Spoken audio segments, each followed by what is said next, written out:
नमस्कार, आप देख रहे हैं हिंदी खबर एक्सप्रेस और मैं हूं आपके साथ मानवी ठाकुर। शुरुआत करते हैं आज की खास खबरों से। कौशांबी फतेहपुर के बीच गुड्स ट्रेन डिरेल होने से Kanpur Prayagraj DFC railway track पर यातायात बाधित हो गया है।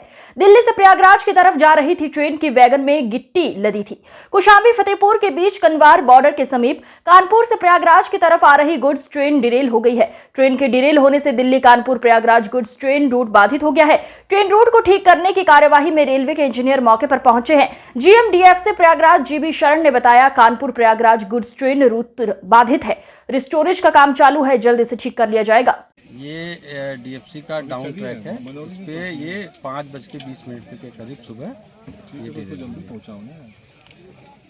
अब क्या हो रहा है ट्रैक पर? ये रिस्टोरेशन चल रहा है क्योंकि अभी इसमें काफ़ी कुछ स्लीपर वगैरह डैमेज हो गए हैं, तो उसका रिस्टोरेशन का काम चल रहा है। जल्दी हम इसको ठीक करने की कोशिश करेंगे। इस ट्रैक की वजह से कोई दिक्कत हो रही है? हाँ, डाउन लाइन बाधित है मालगाड़ियों की। कब तक रिपेयर हो जाएगी ये? 4 से 5 घंटे तक में हो जाएगा। सर, आपका नाम है, पोस्ट? मैं A B Sharan, CGM Prayagraj east. Thank you sir.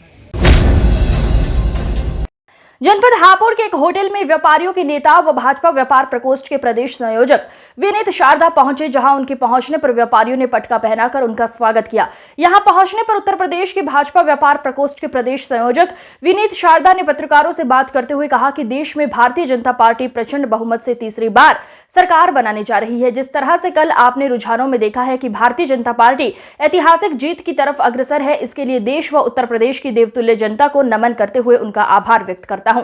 साथ ही भारतीय जनता पार्टी की इतनी बड़ी जीत का कारण उत्तर प्रदेश में माननीय योगी आदित्यनाथ की सरकार जो कानून व्यवस्था में दुरुस्त है। पहले की सरकारों में व्यापारियों से लूट की घटनाएं होती थी, लेकिन माननीय योगी आदित्यनाथ जी के कार्यकाल में व्यापारियों को पूर्ण सुरक्षा दी जा रही है। साथ ही जो हमारी सरकारों ने बेघर लोगों को आवास के साथ साथ मुफ्त अनाज दिया है, इसलिए एक बार फिर से देश में हमारे देवतुल्य जनता ने हमारे समर्थन में वोट दिया है, जिससे हमारी तीसरी बार सरकार बनने जा रही है। पीछे की सरकारों ने जो काम नहीं किया वो हमारी सरकार ने करके दिखाए। पूर्व की सरकारें भाई भतीजावाद में उलझी रही और देश का विकास नहीं कर पाए। जब से देश व उत्तर प्रदेश में भारतीय जनता पार्टी की सरकार बनी है, तब से हमारी सरकार ने एम्स, आईआईटी और जो गरीब लोग बिना इलाज के मर रहे थे, ऐसे लोगों को ध्यान में रखकर आयुष्मान योजना चलाई, जिससे गरीब व्यक्ति 5 लाख तक का इलाज अपना मुफ्त कर सके। आपसे जानना चाहेंगे विनीत जी, कल एग्जिट पोल आया है, उस पर क्या कहना चाहेंगे? जिस तरह से जो विपक्ष के नेता है वो कह रहे हैं कि भारतीय जनता पार्टी का ये एग्जिट पोल है, तो आप इसको किस तरह से देखते हैं और कितना एग्जिट पोलों से आप संतुष्ट हैं? देखिए, देश की 140 करोड़ देवतुल्य जनता ने, उत्तर प्रदेश की 25 करोड़ देवतुल्य जनता ने भारतीय जनता पार्टी के काम पर विश्व के सबसे बड़े राजनेता भारत के प्रधानमंत्री नरेंद्र मोदी जी के नाम पर, उनके काम पर अपना वोट डाला है। और ये जो रुझान आ रहा है, ये रुझान इस बात को जाहिर करता है कि देश के प्रधानमंत्री नरेंद्र मोदी जी ने सबका साथ, सबका विकास, सबके विश्वास को लेकर साथ में चले। उन्होंने काम करके दिया।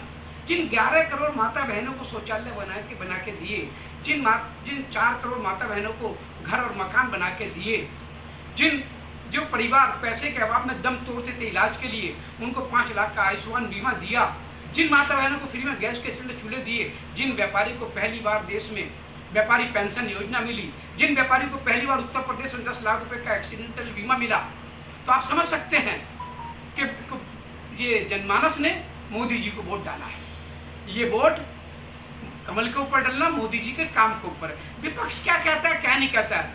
विपक्ष की राजनीति जमीन खिसक चुकी है, खिसियानी बिल्ली खम्मा नोचे वाली स्थिति भी विपक्ष की हो चुकी है। और रही बात मुंगेरी लाल के हसीन सपने देखने का अधिकार सबको है, और समाजवादी पार्टी या कांग्रेस या कम्युनिस्ट या ममता दीदी या केजरीवाल अभी भी मुंगेरी लाल के हसीन सपने देख रहे हैं, तो देखने दीजिए। हम कब कर रहे हैं?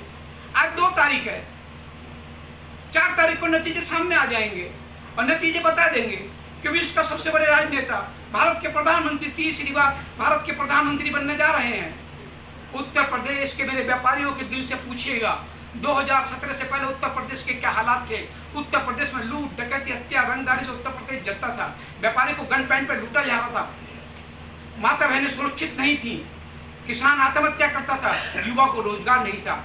ये जो प्यार भारतीय जनता पार्टी को मिला है, एनडीए को मिला है, ये प्यार ऐसा नहीं है। ये 10 साल के काम, 10 साल का विकास और 10 साल की तपस्या आज भारतीय जनता पार्टी की रंग लाई है। ये देश की 140 करोड़ देवतुल्य जनता का मन है कि देश के प्रधानमंत्री तीसरी बार नरेंद्र मोदी जी बन रहे हैं, तो ये देश की 142 करोड़ देवतुल्य जनता का मन, उनका काम और उनकी तपस्या रंग लाई है। कितनी सीटें आने वाली हैं? उत्तर प्रदेश में समाजवादी पार्टी के नवाबजादे, कांग्रेस के शहजादे पूरी तरीके से समझ चुके हैं कि वो रायबरेली से जमानत जब्त।